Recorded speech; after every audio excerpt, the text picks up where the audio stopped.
Have you ever wondered what has happened to the United States and its once vibrant culture? Have you ever wondered why a virtuous American culture has been in decay for over 60 to 70 years? The book Deus Ex Machina, God from the Machine, explains how foreign belief systems have been imported into the United States by foreign intellectual agents to be used to fundamentally transform the most prosperous and free nation in the world into a typical third world country. Learn how the progressive academics, progressive activists, large corporations, and the mainstream media have become appendages of the federal government, a Praetorian Guard, and an extension of the political vanguard class. Deus Ex Machina exposes the cogs of the machine that progresses our civil society to chaos and subjugation. Get this tool to educate others and illuminate the truth on the battlefield of ideas. Let's make a difference. Get Deus Ex Machina, the progression of secular socialism, from Amazon.com and Lulu.com today. You are listening to the Lanterns Radio Network, where Americans come together to illuminate the truth. Turn it up loud and proud until the knob breaks off. Lanterns, illuminating the truth.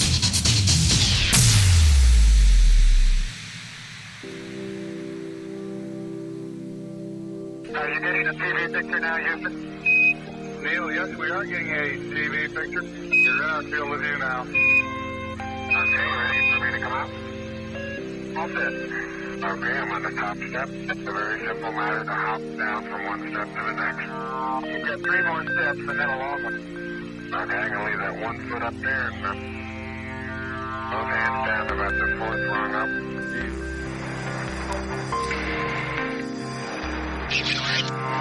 Roger that. 2 miles, he's back on my nose. Fox 1 again. And we say to our nation tonight, we say to our government, we even say to our FBI, we will not be harassed. We will not make a butchery of our conscience. We will not be intimidated, and we will be heard.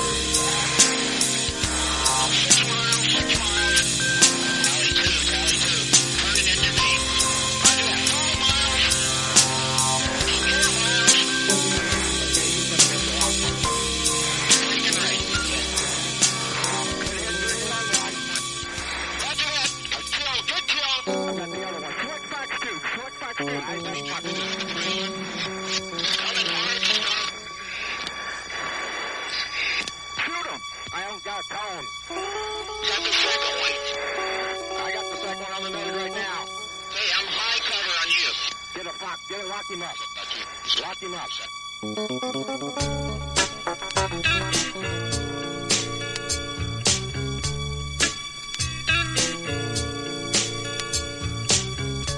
We are live on the battlefield.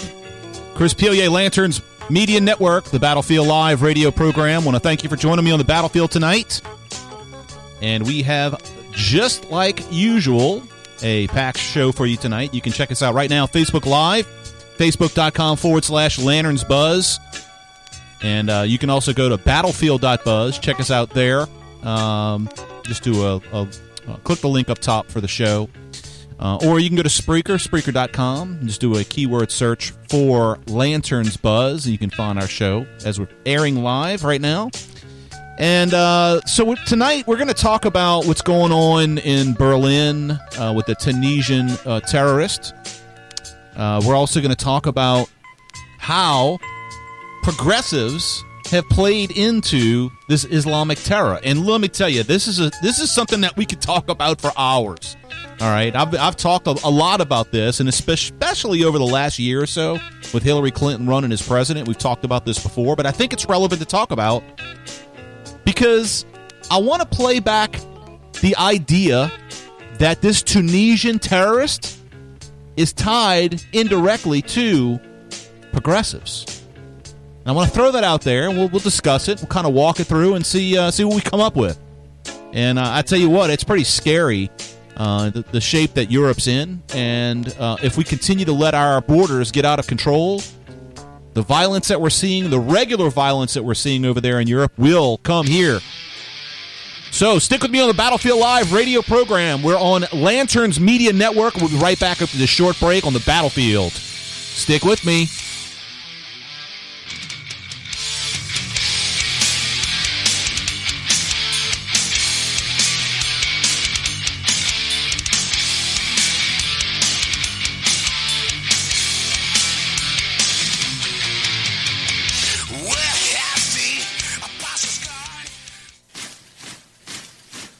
We're here to fix the machine.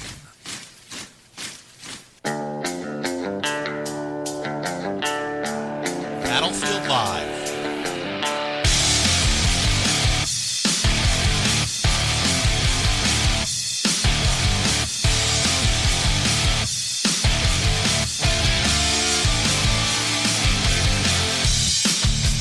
You're listening to the Battlefield Live with Chris Pilier from Lanterns Radio Network, the Battlefield Live radio program. Want to thank you for joining us on the Battlefield tonight, and we have a lot to discuss. Just recently, if you haven't heard, there was a terrorist attack. A Tunisian suspect in Berlin Christmas market attack faced past German terror probe. This is out of the Washington Post. Figured I'd read a little bit of this article, and we can kind of segue into my discussion tonight about terrorism around the world. Most specifically Islamic terrorism in Europe, and how if we do not close the borders and ratchet them down and vet who comes in this country, we'll end up in the same place as some of these countries like Germany, where Islamic radicalism is out of control. So in the article here, Washington Post, in Berlin, the prime suspect sought in the deadly attack on Berlin Christmas market, on a Berlin Christmas market. A 24-year-old Tunisian migrant was the subject of a terrorism probe in Germany earlier this year and was not deported, even though his asylum bid was rejected, a senior official said Wednesday. The suspect, who went by numerous aliases, but was identified by German authorities as Anis Amri, became the subject of a national manhunt after investigators discovered a wallet with his identity documents in the truck used in Monday's attack that left 12 dead, 2 law enforcement officials told the Washington Post. Meanwhile, a clearer portrait took shape of the suspect, including accusations that he had contact with a prominent Islamic State recruiter in Germany. Germany authorities issued a 100,000 euro, which is $105,000, reward for information leading to his capture, warning citizens not to approach the 5'8", 165-pound Amri, whom they described as a violent man and armed. His record, however, further deepened the political fallout from Monday's bloodshed, pointing to flaws in the German deportation system and putting a harsh light on Chancellor Angela Merkel's humanitarian bid to open the nation's doors to nearly 1 million asylum seekers last year. Although the vast majority of those who flooded into Europe were on the move to escape war and unrest, dozens of terrorism suspects have slipped into Germany and neighboring nations, posting as migrants. Now let me stop there. Let me ask you this. What makes Germany different than the United States in that respect? Anyone? Bueller? Nothing. The fact is that there is no vetting system in these regions of the world, whether it's Tunisia, whether it's Iraq, whether it's Syria. These refugees that come here, we have no way of determining whether or not they are violent extremists. None. So the question is do we let any of them in?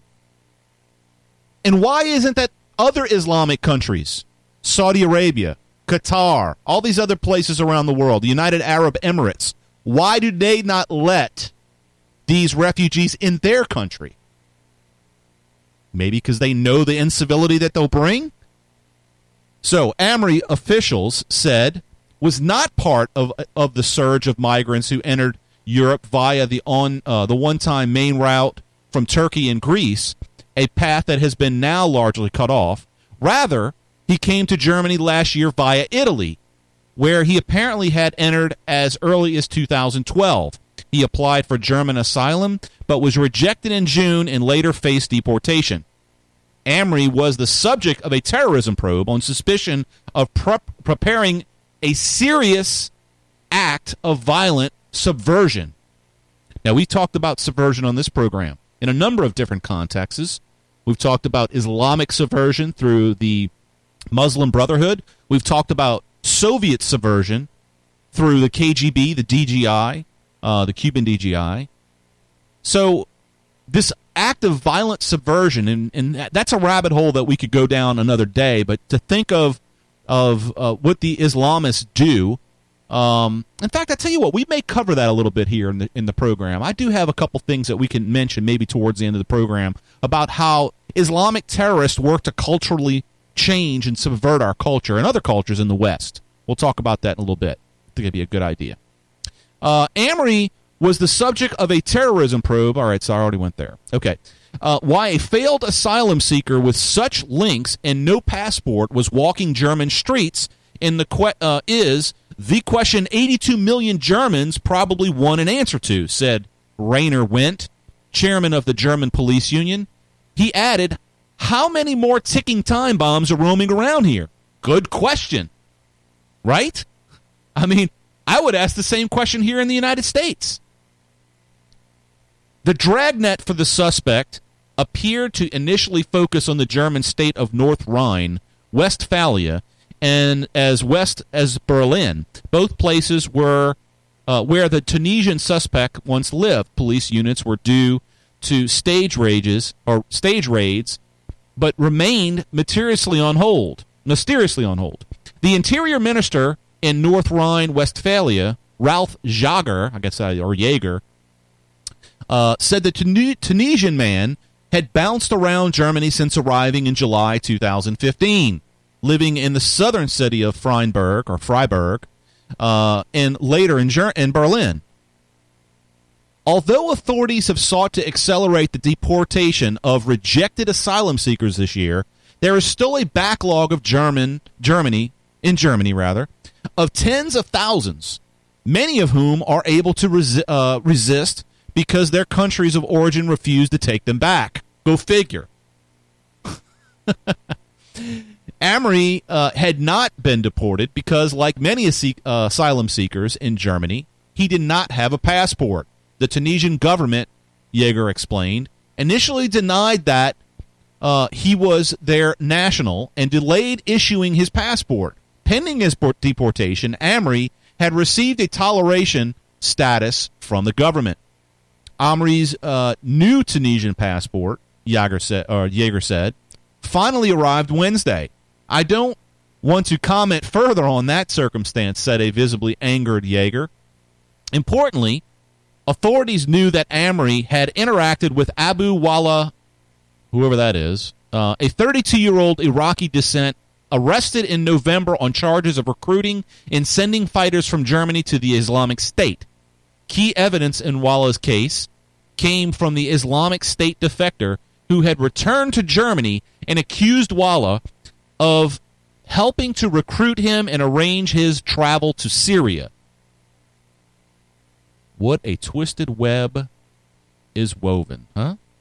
Anis Amri was engaging with extremist Salafist circles in Germany, the official said. According to Karen Moeller, spokesman of the Berlin prosecutor, Amri had also been under police surveillance for several months until September this year,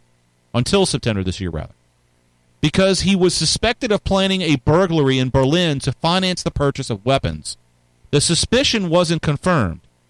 He was, she said, only found to be a small-time drug dealer. So, folks, I'm going to post this article on lanterns.buzz for our archive show. The point is that what these Muslim extremists are doing, Islamic extremists, what they're doing is they're utilizing the systems of freedom in order to perpetuate their systems of terror. Okay?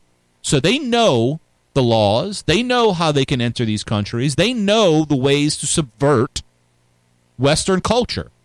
And not just Germany, not just France, not just Britain. It's also the United States. They understand these laws that we have here. The laws are there to protect the lawful and punish the lawless.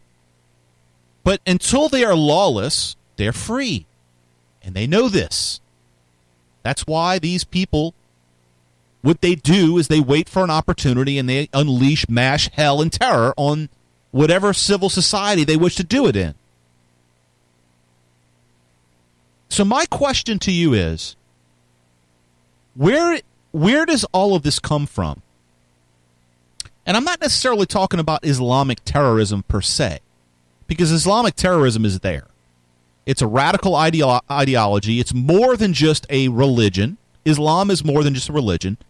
It's more than just a political system. It is a life system. The people that believe in Islam at its purest roots, they live the system of Islam. If you want to see what the purest version of Islam is, you simply have to look to ISIS. ISIS is the purest form of Islam. You see, Islam needs a reformation. Islam needs a reformation. The problem is if you reform Islam in the way that needs to be reformed, you end up with something similar to Christianity. So the question is whether or not Islam can be fundamentally reformed. And are the people within that group willing to reform it? There's millions of people around the world that subscribe to the Islamic State of Syria, or ISIS rather, and they may not act out in the way that people from ISIS do, but they're waiting for the rise of the caliphate for them to live in their Islamic caliphate, and they will support in whatever way, whether it's financially or just morally, the groups like ISIS or ISIL. There's people in this country that are everyday, I hate to even use the word Americans, but they're everyday people that go to work every day, that practice Islam, that support, at least ideologically, what ISIS is doing. So we have a big task at hand. And one of the tasks at hand is first and foremost determining what is fueling this violence in that region of the world. And what I propose to you tonight is that it is progressivism. Tonight I'm going to make the case that progressivism is fueling the flames of Islamic terror and has in the past, including the very good possibility of this attack in Berlin. Stick with me on the Battlefield Live. Chris Pilier, Lanterns Media Network, the Battlefield Live radio program. We'll be right back after this short break.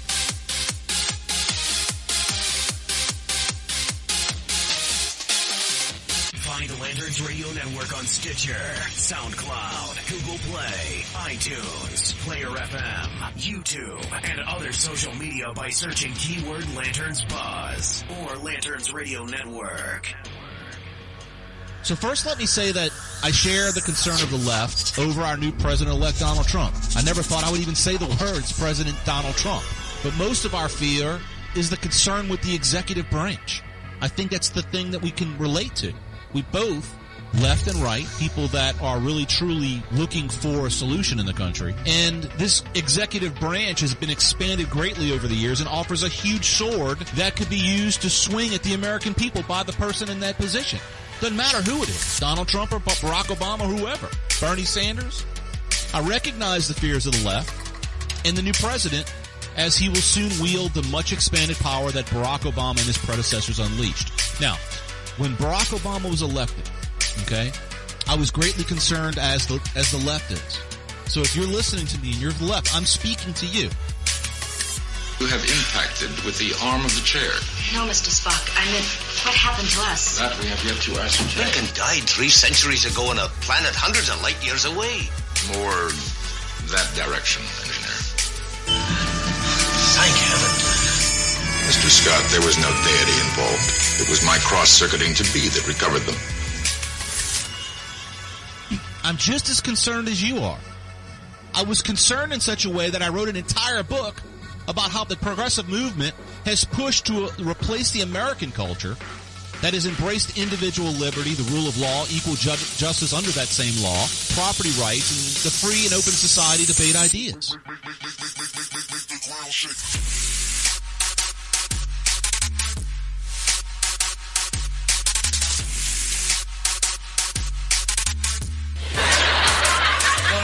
I had a wild neighborhood, I got to tell you, because my mother's Puerto Rican and my father's Negro, and we lived in a real big Jewish tenement building in an Italian neighborhood.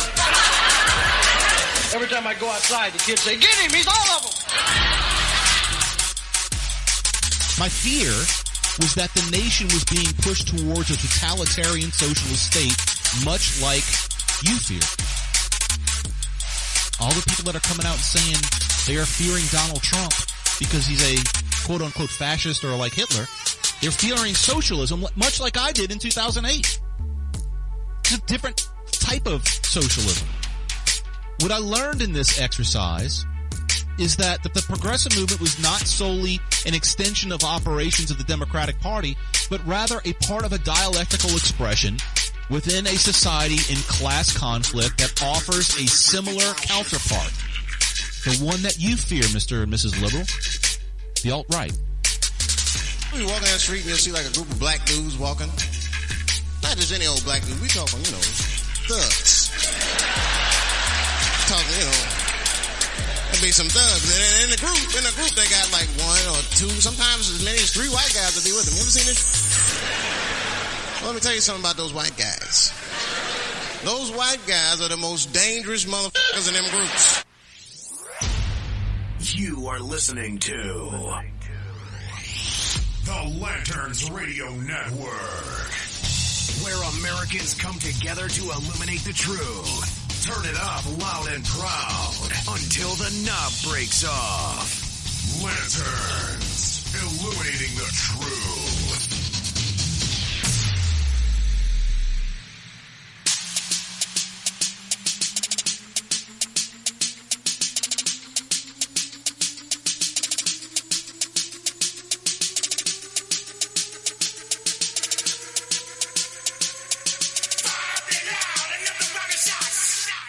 Battlefield Live. Turn down for what? Turn down for what? Thank you for joining me on the battlefield. Chris Pilier, Lanterns Media Network. If you're interested in watching the show live, you can check us out on Facebook.com/LanternsBuzz. Make sure you also follow us there. Just hit the like button up top or the follow button, whatever. I forgot what button's on top. Anyway. Follow us on that page, as well as on Twitter. You can follow us at LanternsBuzz. If you want to follow me personally, you can follow me at Paul Revere again on on Facebook, as well as at Paul Revere again on Twitter. Make sure you also go to our website, lanterns.buzz. There is a ton of information there that will, whet your appetite, I guess? Or how is that? Is it'll fill up the coffers of your ideological dreams. Check it out, lanterns.buzz. There's a ton of good things there. We're posting a lot of content. 2017 is going to be a great year for Lanterns. We got some great news coming up. Can't talk about it yet, but some really, really good things coming about. And it's really great to work with groups like Madison's, Liberty Canon Media, the Conservarican Julio Rivera. It's also great to work with the Battlefield Live. It's one of our ambassador sites as well. And I want to give a big shout-out and thank you to Jonathan and Crystal and Heather and Lynn and Victoria and all the groups, all the individuals that are helping us out in putting this thing together. Taryn, of course, Taryn on the news. Man, and see what I've done? I've gotten into the point of naming names, and I know I'm not going to be able to mention everybody. There's some great writers, though. Go to lanterns.buzz, check it out, and support everybody there. If you want our newsletter, which I would recommend you get it, because there's some great stuff that comes every week, We're not going to bombard you with stuff. We're not going to sell your email address.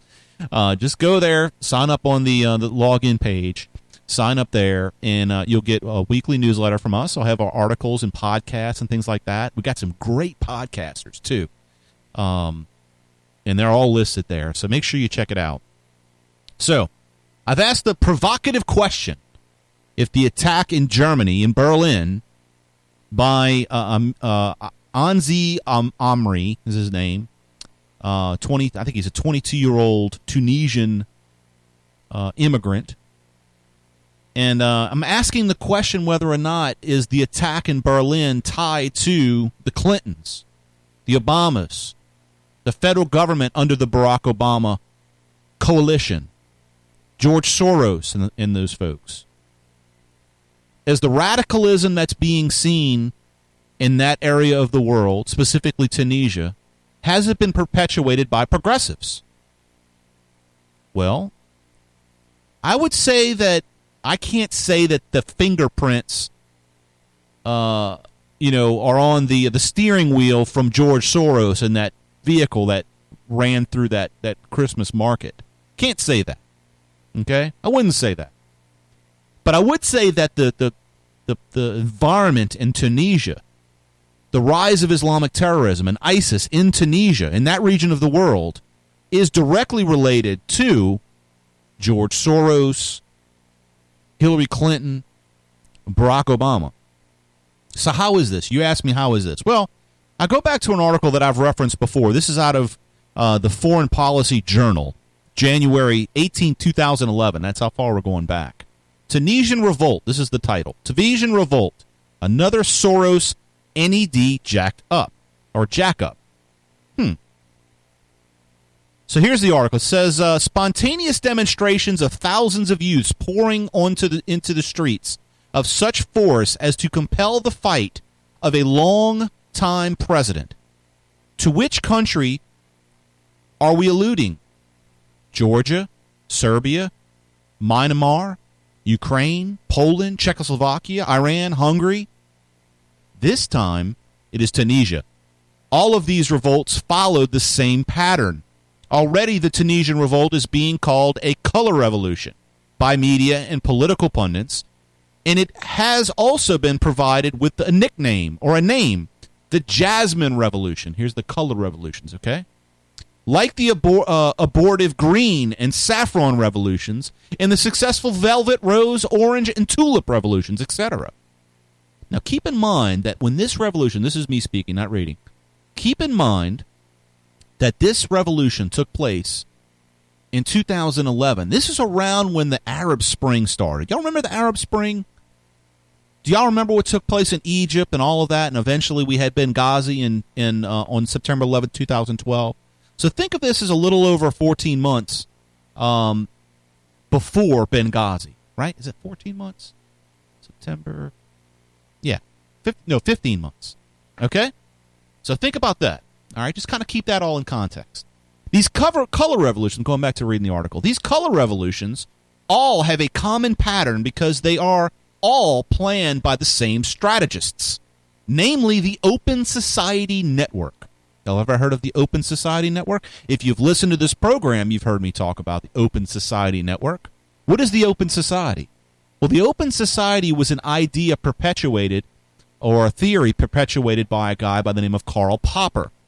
And Karl Popper was a philosopher, and that it influenced George Soros. And George Soros took the open society idea and twisted it to make it fit his own ideological ends.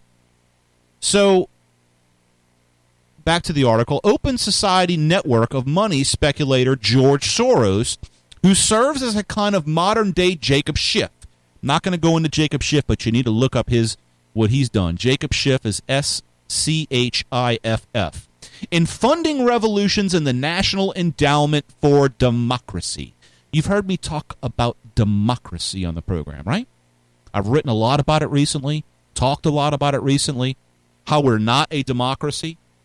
We are a republic, and I've said over and over and over again that progressives want democracy. They do not want a representative republic. That's why they hate the Electoral College. That's why they hate the idea of the senators being elected through the states rather than a direct vote. That's why they promoted under Woodrow Wilson the 17th Amendment. That is why they hate the fact that we don't directly elect our presidents. That's why they hate the states. That's why they hate federalism. They want a democracy. So this National Endowment for Democracy, otherwise known as NED, is a nonprofit public-private partnership. And we'll talk a little bit about that here in a bit. The latter as a Trotskyite-founded, congressionally funded kind of Comintern, promoting the world democratic revolution in the service of plutocracy and under the facade of liberty. That is a great sentence, let me tell you. If you're a literary lover like me, you like reading sentences like, let me read that again. That was enjoyable. Is that nerdy? Oh, man, it's a long sentence. Let me go back to the beginning. The color revolutions all have a common pattern because they all are planned by the same strategists, namely the Open Society network of money speculator George Soros, who serves as a kind of modern-day Jacob Schiff in a funding revolutions and the National Endowment for Democracy, the latter of post-Trotskyite, he's a communist, Trotskyite-founded, congressionally funded kind of Comintern, promoting the world democratic revolution in the service of plutocracy and under the facade of liberty. And the article goes further. Here is a typical scenario of color revolutions. Check it off against the features of the Jasmine Revolution and of the funding of the National Endowment for Democracy to Tunisian activists, and further describes further on. Soros Open Society sent a 31-year-old, I guess he's a Tunisian activist, named Giga Borkera to Serbia. I'm sorry, it's a Serbian guy. To meet with members of the Otpor resistance movement and learn how they use street demonstrations to topple dictator Slobodan Milosevic. Then, in the summer, Mr. Soros' foundation paid for the return trip to Georgia by Otpor activists who ran 3-day courses teaching more than 1,000 students how to stage a peaceful revolution. Folks, does this sound familiar at all? If you've been following politics in the last 2 years, what has been a movement in the United States that's been heavily funded by Soros to promote peaceful revolution? I bet you there's a lot of you out there that are listening right now that have already answered the question fairly easily. Black Lives Matter. Black Lives Matter. How about Occupy Wall Street? Do you remember Occupy Wall Street? The guy that ran Otpor, who I actually follow on Facebook, and every single day he posts about revolution in the United States. He's the guy that was in the middle of Occupy Wall Street, working under the Soros regime. So let me read a little further. Commenting on the Velvet Revolution that had just passed over Georgia, McKinnon described the operations that went into play following the same patterns as they had other Soros-targeted states. The Liberty Institute that Mr. Borkera helped found was instrumental in organizing the street protests that eventually forced Mr. and I can't pronounce this guy's name, folks. I'm sorry. It says Chevron Deniz, I guess. To sign his resignation papers, Mr. Borkera says it was in Belgrade that he learned the value of seizing and holding the moral high ground. Where does this come from? How about Black Lives Matter? And that we have to save our black American friends and family, right? The moral high ground. And how to make use of public pressure tactics that proved so persuasive on the streets of Tilsby after this month's tainted parliamentary election. So keep the pressure on, right? Doesn't that sound like kind of like Alinsky? The Tisby, I can't pronounce this. It's Tbilisi. to Billsby, I guess. The Otpor link is seen as just one of the several instances in which Mr. Soros gave the anti-Chevronese movement a considerable nudge. Ever heard that? Nudge. There's a book called Nudge written by, who is that guy that wrote that book? That was in the Obama administration. It's basically about progressivism. I'll think of it here in a minute. He also funded a popular opposition television station that was crucial in mobilizing support for this week's Velvet Revolution. And he purportedly gave financial support to a youth group that led the streets protests. NED, which is the National Endowment for Democracy, and Soros work in tandem, targeting the same regimes and using the same methods. NED President Carl Gershman, in writing of the hundreds of non-governmental organizations, this is NGOs, right, working for regime change throughout the world, pays particular tribute to the Ford Foundation and the foundations established by the philanthropist George Soros. Folks, we got a lot more of this to cover. I want to take a break. Let your minds rest for just a moment. We're going to take a break. Let my mind rest for a moment. And I'm going to tell you what, folks. I hope you're following me here, because there's a lot to deal. There's a lot of layers of the onion to peel back, and it's in a stinky onion. So stick with me on the Battlefield. We'll be right back after the short break. Battlefield Live, Lanterns Media Network.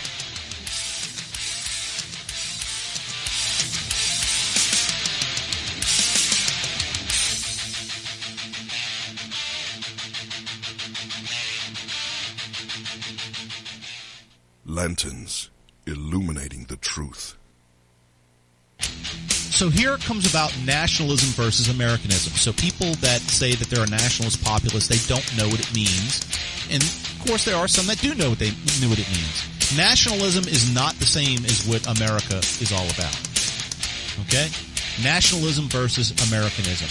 This is a nuanced conflict. Nationalism is defined by Merriam-Webster's dictionary as loyalty and devotion to a nation, especially a sense of national consciousness, exalting one nation above all others and placing primary emphasis on promotion of its culture and interest as opposed to those of other nations or supernatural groups.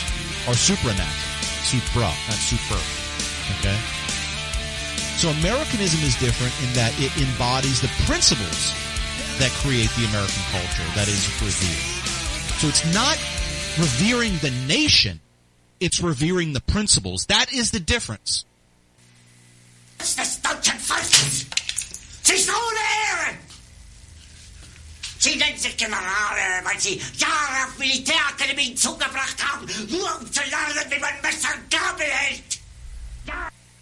Hell no! Break yourself, fool! Stop breathing and dedicate to me. Stop dreaming and terminate for me. All meaning you dedicate to me. All feelings you terminate for me. Hitler contorted the laws of nature and Darwin's theory represented in The Origin of Species to fit his own hatred for the Jews. While Hitler expresses an interest in recognizing the real relevance to nature and the evidence of its laws, he fooled himself and millions of Germans into nudging nature along himself in a way that he exterminated 6 million Jews. So he went against his own principles. Why? Because he operated as a god. Or at least he tried to. He believed that he could steer nature. And what ended up happening when man decides that they can steer nature? They kill. You're listening to the Lanterns Radio Network.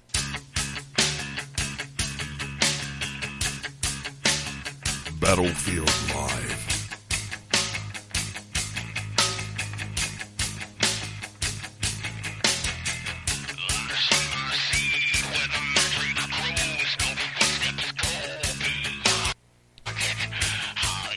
Battlefield Live, Lanterns Media Network. Thank you for joining me on the battlefield. And, man, I don't know how I'm going to fit the rest of this in 20 minutes, folks. We've got 20 more minutes. But I tell you what, there's going to be a lot of information. And look, these shows are intended to open some doors for you in order for you to take the information that I'm giving you and go out and do your own research. I don't want you to simply sit here and trust everything I'm telling you. I would expect that you would hold me to the same standards as anybody else in the country. Listen to what I'm saying. Take the notes. I actually give you links inside of our lanterns.buzz archive that I'll be sharing later in the program, or actually after the program. And take those articles and read. This article that I'm reading right now, you can take that article and you can read it. All these names. Look, I love the idea of reading an article, taking the names of the people in there, and go and find out who these people are. They're real people. Find out who George Soros is. Go do some research and find out who he is. I've written a lot about him. You can actually go to lanterns.buzz, and you can just do a keyword search for Soros, and you could spend days reading all the stuff that I've written and spoken about. But you can do a lot of things there. Check that out. But most importantly, folks, what we got to do is we have to build a coalition. I've been actually working with a lot of different people, but especially Lynn over at the concern. He just changed the name of the group, folks, and I love the group. He's obviously all the people in this group are a huge conservative support group for people like Ted Cruz, right? Well, Ted Cruz is no longer running for president, right? And the group was I think it was elect Ted Cruz for president 2016. And, in talking with Lynn and trying to figure out what's the best path forward, we realized that, there is a need for networking within our community of conservatives. And sometimes we have to reach out of that group. Just because we're conservatives, we can't sit here and just preach to ourselves and talk to amongst ourselves on what is great about our principles and ideas. We got to get on the battlefield of ideas, right? The conservative network is intended to be a battlefield of ideas. Bring people in from the outside. Talk to your liberal friends. Bring them into the groups. Bring them to lanterns.buzz. Bring them to Madison's and Conservarican and Liberty Canon Media. Bring them there and say, listen, read this and tell me what you think. And be ready, because they're going to come back, and they're not as stupid as you think. A lot of people, they talk about progressives and liberals are stupid. And this. Well, let me tell you something, folks. I have a lot of liberal friends, and they're very intelligent. And they got very good points. But in order to be able to convince people, you have to get on the battlefield of ideas. The Battlefield Live. The reason why I called it the Battlefield Live is because this is about ideas. It's not about some ideology or some worship that I have for a politician out there. It's not. I'm not going to beat you over the head with the Constitution. We're going to look at the Constitution as a document that was intended to protect the purpose of the country outlined in the Declaration of Independence. That's what it's there for. And it was there. It was not perfect. It was intended to be amended. That's why we have Article 5. That's why we have the ability to amend the Constitution. Because the founders knew that at some point we would come to a place where we would need to modify our system of government. It's outlined in the Declaration of Independence. So, make sure you get on the battlefield of ideas. Check out all of our different locations, lanterns.buzz, as well as facebook.com/lanternsbuzz. And check out that group, man. I tell you what, Lynn's got that group hopping over there, Conservative Network, Battlefield of Ideas. Check it out on Facebook. All right, jumping right back in. 2 feet first. This is back to that article from the foreignpolicyjournal.com. As the common adage goes, if you want to know who's running things, follow the money trail. Looking at the recipients of NED grants, the National Endowment for Democracy, we find the following. For 2009, the latest available. I'm not going to go through and explain all of these. This will be in the article, but I'll just throw the dollar values out there. Al-Jadi Forum for Free Thought, AJFFT, $131,000. Association for the Promotion of Education, APES, $27,000. Muhammad Ali Center of Research, Studies, and Training, $33,500. And folks, these are all These are all coming from you. These are all things that have basically coming from you. How about this one? Let's see. All right. Moroccan Organization for Human Rights, $60,000. So using the masses to promote moneyed interest is nothing new. Obvious examples of bourgeois revolutions perpetuated in the name of the humble folk include the English Cromwellian and French revolutions. Oswald Spengler traces the phenomenon as far back as ancient Rome. The concepts of liberalism and socialism are set in effective motion only by money. It was the equities. All right, so I'm not going to get into Tiberius Gracchu's revolutionary movement. I don't want to bore you with that. The National Endowment for Democracy was founded in 1983 as the prompting of post-Trotskyite activist Tom Kahn. Okay, post-Trotskyite. Pure form of communism, Trotskyism, and exists under the patronage of the U.S. Congress and big business to promote the world revolution that was the common ideal of Trotsky and his contemporary President Woodrow Wilson. NED describes its program of democratic initiatives as operating in Poland through the trade union Solidarity, Chile, Nicaragua, Eastern Europe, to aid the democratic transition following the demise of the Soviet bloc, South Africa, Burma, China, Tibet, North Korea, and the Balkans. Serbia's electoral breakthrough in the fall of the year 2000 was achieved by supporting a number of civic groups, more recently following 9/11 and the NED board adoption of its third strategic document. Spending or special funding has been provided for countries of substantial Muslim populations in the Middle East, Asia, and Africa. All right, I'm not going to read any more of this because we got some short time, and I really want to cover a few things here. The bottom line is what's happening with these NGOs, non-governmental organizations, is they are a front for distributing money to radical revolutions around the world. So when you hear people like Barack Obama get upset about the imperialism of people like George W. Bush and our military, there's a different type of imperialism that we're seeing from progressives, and it's this type of stuff. It's the perpetuation of democratic revolutions. It's the same type of violence and revolutions that are being created here in the United States. George Soros doesn't see the United States any differently than he sees Georgia or the Ukraine. Or he saw Tunisia back in 2011, as described by this article. The fact of the matter is he's trying to tear down our system to create a one-world government. It's not some kind of crazy Alex Jones conspiracy. In fact, Alex Jones has the idea right. It's just how it's being perpetuated that I think is a little crazy, with the lizard people and the Illuminati and all that stuff. There's enough information to talk about the New World Order that you don't have to get out the tinfoil hats, okay? You can look simply into real money flows and where they're going. The Arab Spring was a progressive democratic revolution in order to be able to restore the Islamic Caliphate of the Ottoman Empire that the West supposedly, quote-unquote, stole from the Ottomans.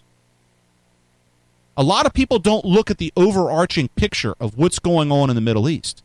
This is a huge plan that's been going in this direction for many, many, many years. Barack Obama came in with one idea in mind: fundamental transformation. And I've talked a lot about the idea of his fundamental transformation here in the United States, but he wanted to fundamentally transform the Western world and eliminate it. If you understand the ideologies of people like Barack Obama and Hillary Clinton, if you understand where their belief systems come from, you will find that is anti-Western civilization. You see, Marxism, nihilism, German existentialism, whatever you want to call it, statism, they're the epitome of what is in place to destroy Western culture, to destroy freedom and liberty, to destroy our Declaration of Independence and the Constitution that protects its purpose.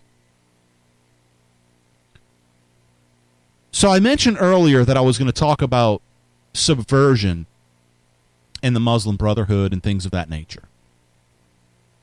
Right now, we're looking at the DNC possibly putting at the head of the helm. At the helm of the DMC, a radical Islamic Muslim Brotherhood supporter. Now, what is the Muslim Brotherhood? The Muslim Brotherhood was created as a reaction, okay, to the deception experienced under the Sykes-Picot Treaty Agreement. As I mentioned before, World War I, the fall of the Ottoman Empire, was perpetuated by the Sykes-Picot Agreement between between France and England, okay? And it was created, okay, by scholar Hassan al-Banna in 1928. We discussed the nature of this deception on the Battlefield Live radio program on February 8, 2015. I'm reading from some notes that I have here. Al-Banna stated that the misery experienced in the region was due to the Western influence as well as the existence of Jews in Palestine. Remember, after World War II and the horrific Holocaust of World War II, the West created the state of Israel for the Jews. But it was returning the land back to the Jews, because the Jews have been the people that had the right to that land since biblical times, right? There's a reason why they call it Judea. The political organization, being the Muslim Brotherhood, was created to give Islamic order to society with the structuring and controlling of the Muslim state, community, family, and individual through Sharia law. The motto of the Muslim Brotherhood is, God is our objective, the Prophet is our leader, the Quran is our law, jihad is our way, dying in the way of God is our highest hope. God is great. The goal of the Brotherhood is to encapsulate the entire world under Sharia law. There's no better proof than the document uncovered by the FBI in 2004. The plan detailed a process called the process of settlement, which is called the Civilization Jihad process, which outlined 5 phases of subverting Western culture and instituting Sharia law. The 5 phases are as follows. Phase 1, phase of discreet and secret establishment of leadership. Phase 2, phase of gradual appearance on the public scene and exercising and utilizing various public activities, and greatly succeeded in implementing this stage. They've already done this, okay? It also succeeded in achieving a great deal of important goals, such as infiltrating various sectors of the government, gaining religious institutions, and embracing senior scholars, gaining public support and sympathy. You know, all you Islamophobes out there, that's where the sympathy's coming from. Establishing a shadow government secret within the government. Phase 3, escalation phase prior to conflict and confrontation with the rulers through utilizing mass media currently in progress. That is what's happening right now. The mass media is becoming susceptible to political correctness. The Muslim Brotherhood is moving into our government, along with other Muslim organizations like CARE. They're heavily influencing our politicians with money. And where do you think they get the money from? I don't know. Maybe Saudi Arabia? Phase 4, open public confrontation with the government through exercising of the political pressure approach. It is aggressively implementing the above-mentioned approach, training on the use of weapons domestically and overseas in anticipation of 0 hour. What is 0 hour, folks? This is in their document. They wrote this. I'm not making this up. What is 0 hour? Is that the dog whistle? I mean, all right, everybody, let's get to war. It is the noticeable activities in this regard. In Phase 5, seizing power to establish their Islamic nation under which all parties and Islamic groups are united. Let me explain something to you. These 5 steps are extremely similar to the 4 steps of subversion mentioned by Yuri Bezmenov from the KGB. Let me tell you why this worries me.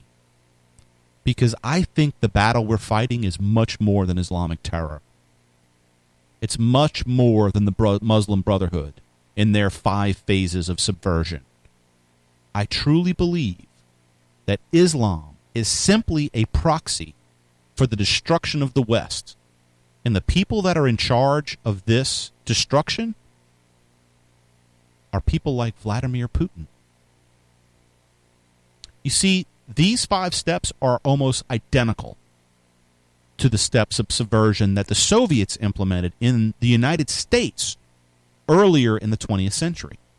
I don't know, maybe around the sexual revolution, when SDS and the Weather Underground and those type of groups were actually going to Cuba to meet with the Cuban DGI. I don't know why they'd be meeting with the Cuban DGI, considering that the Cuban DGI was involved with the KGB.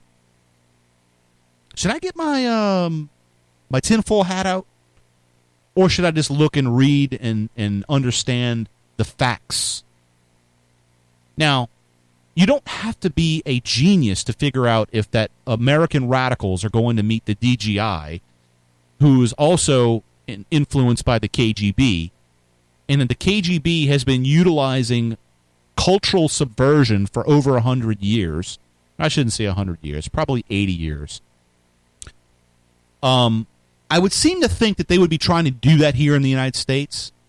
I would seem to think that people like Edward Kennedy, or Ted Kennedy rather, that went to the Soviets to try to beat Ronald Reagan in 1984, I'm sure that some of that has to play into all of this.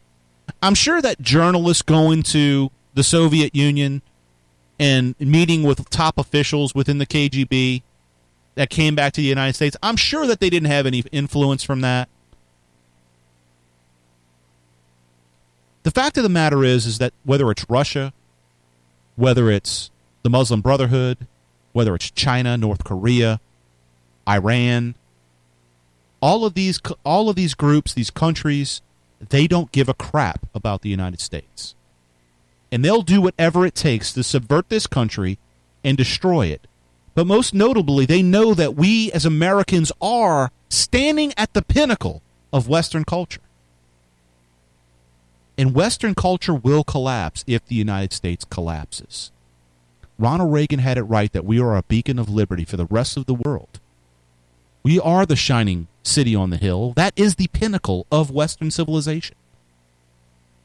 As the nation falls, so does Western civilization. Folks, we have a huge responsibility.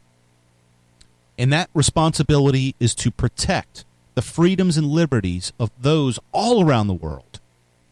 But we do it by example. We don't do it by trying to subvert other cultures. If we do well, people want to do well as well, right? If you see a business person that has a great idea and they're doing something great, and you decide, hey, I want to do that too, do you go over there and steal their idea? Do you go sneak in their organization and steal their stuff or try to convince them to come your way? No. You go see what they do and you try to emulate that in order to be able to create your own success. That's what the American idea is about. We need to perpetuate freedom and liberty here in the United States. America first. I like it. I like it, Donald Trump. America first. But it's about American principles. And if we put forth American principles, we will build the shining city on the hill.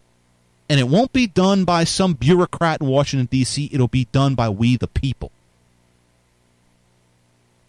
Folks, I want to thank you for joining me on the battlefield today. It's been a great show. Wish I could talk to you some more. Some great things that are coming in the next year. I will be doing more radio next year. Right now I'm doing about 2-3 hours a week, and it's because a lot of things are going on with Lanterns, and it needs my attention.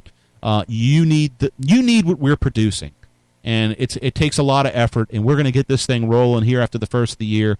Really, really excited about all the great things that are coming. And I hope that you follow us, stick with us. Make sure you go to lanterns.buzz, do a keyword search there for anything on George Soros if you want to know what I've written in the past. Make sure you subscribe there. Also, make sure you follow us on Facebook at facebook.com/lanternsbuzz. You can also follow us on Twitter at lanternsbuzz. And follow me at Paul Revere again on both Facebook and on Twitter. You can also follow us on Spreaker. Make sure you go there, Spreaker.com, do a keyword search for Lanterns Buzz, and I will have the archive posted with all of the content that I've talked about tonight there for you to research, and do your own research, folks. And if I'm wrong about it, enter onto the battlefield of ideas with me, and we can discuss it. So thank you for joining me on the battlefield. We'll be back another time. Later, Tater.